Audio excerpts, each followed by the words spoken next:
Bon, on a fait une très bonne première période, mais on a fait aussi une bonne deuxième. On a été un peu fatigué le dernier quart d'heure, donc ils ont un peu mis le nez à la fenêtre les 10 dernières minutes, mais on n'a jamais été en danger. Donc ça me déplaît pas d'avoir gagné 1-0. On a recollé à Monaco, c'est ce qu'on voulait. On voulait absolument recoller à un point de Monaco et on a obtenu ce qu'on voulait. On fera du mieux possible. La preuve, c'est qu'on vient de jouer 12 rencontres, je crois, et toutes compétitions confondues. On a gagné 10, on a fait 2 nuls. Donc c'est qu'on joue tous les matchs pour les gagner. Et on espère que ça nous mènera le plus haut possible. Voilà, après, on ne peut pas faire de projection. On a beaucoup de compétitions. On rejoue dès jeudi. On a vu ce soir dans le dernier quart d'heure qu'on a un petit peu pioché physiquement, on va dire. Oui, mais non, ça montre une chose, c'est qu'on a perdu à Lyon et on est 6 points devant, par exemple. Ça montre qu'il n'y a pas que les confrontations directes qui comptent, c'est ce que je vous ai dit, la régularité compte beaucoup. Et je pense qu'on est bien inspiré de ne pas se dire on va essayer juste de battre Lyon et de faire gagner à Paris ou de faire résultat à Paris et de perdre tous les autres matchs, parce que je pense qu'on aurait tort de faire ça. Vous voyez comment ça peut être parfois stupide au niveau d'un raisonnement inverse. Donc on continue, on a battu Bordeaux, je pense que on a fait une belle opération ce soir, on a mis un beau but sur coup de pied arrêté parce qu'on savait que les coups de pied arrêtés pouvaient être décisifs contre une équipe qui était difficile à manœuvrer, qui a passé son temps à défendre et plutôt à bien défendre. Non, on verra, pour l'instant on est bien où on est dans la roue de Monaco et puis on a fait un écart avec Lyon. Ouais, c'est bien, voilà.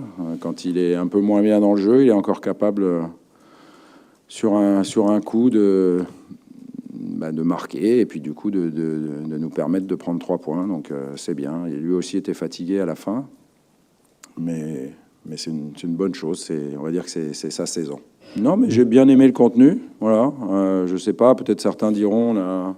C'était pas un match flamboyant, mais pour avoir du jeu, il faut être 2 à jouer aussi. Donc, comme on était tout seul à jouer, on a fait une première période de très bon niveau. Et après, j'oublie pas qu'on a joué il y a 3 jours un match important d'Europa League.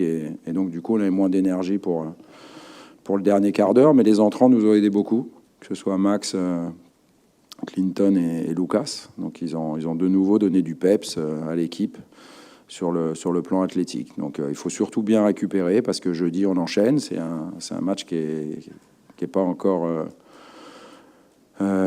sûr de nous permettre de nous qualifier. Voilà, faut y aller avec beaucoup d'humilité, beaucoup de sérieux, mais ça arrive vite. Donc on va se concentrer juste sur ce match-là et sur rien d'autre.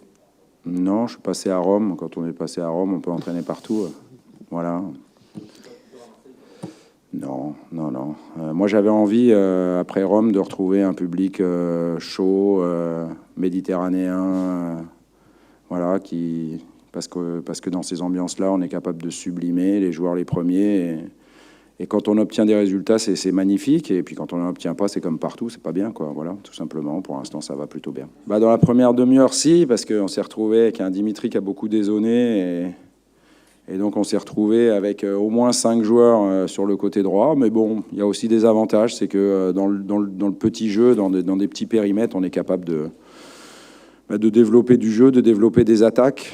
Et voilà, il faut qu'on trouve un équilibre à gauche pour que Jordan se sente un petit peu moins seul quand il a le ballon. Mais on l'a corrigé après la demi-heure de jeu. Et c'était beaucoup plus équilibré après, pendant la dernière heure du match, on va dire. Mais bon, encore une fois, c'est des automatismes encore à parfaire et ça me va bien de temps en temps comme ça. Ça met aussi beaucoup d'incertitude du côté de l'équipe adverse. Ben non, le casse-tête, c'est quand on a du monde à l'infirmerie, c'est ça le casse-tête. Quand on a des solutions, c'est juste du bonheur parce qu'on joue tous les 3 jours. Si on se qualifie à Braga jeudi, on va jouer 10 matchs en un mois. Donc c'est juste un rythme impossible. Je pense que pour faire un petit clin d'œil à l'Italie, que je connais bien maintenant comme championnat, même Maurizio Sarri a dit que le rythme était un rythme impossible à suivre, quoi. Et du coup, voilà. Mais à la fin de la saison, je pense que Bounassar, Jordan Amavi, Hiroki Sakai, ils auront exactement joué le même nombre de matchs. Je pense qu'à la fin de la saison, Franck Zambo, Max Lopez, ils auront joué exactement le même nombre de matchs. Et je pense qu'à la fin de la saison, Dimitri Payet, Flo Thauvin, Lucas Ocampos, Morgan Sanson, ils auraient joué exactement le même nombre de matchs, parce que de toute façon, on a tellement de matchs personne ne peut jouer tous les matchs d'affilée. Voilà, c'est ça ma réponse, parce que c'est la vraie réponse, c'est comme ça qu'il faut voir les choses. Ouais, en plus Flo, il est bien de la tête, donc sur ce coup-là, comme de toute façon, vous voyez qu'on avait du mal à marquer, c'est bien que de temps en temps, on se dise, allez, on va les mettre un petit peu plus dans les 5,50 et dans la surface de réparation. C'est un corner qu'on travaille enfin, c'est des corners qu'on travaille depuis longtemps. Et je pense que, bon, au-delà, bien évidemment, du coup de tête de Flo et de la présence de Flo, c'est aussi le pied de Dimitri qui a fait la diff, quoi. Merci beaucoup. Merci, bonne soirée.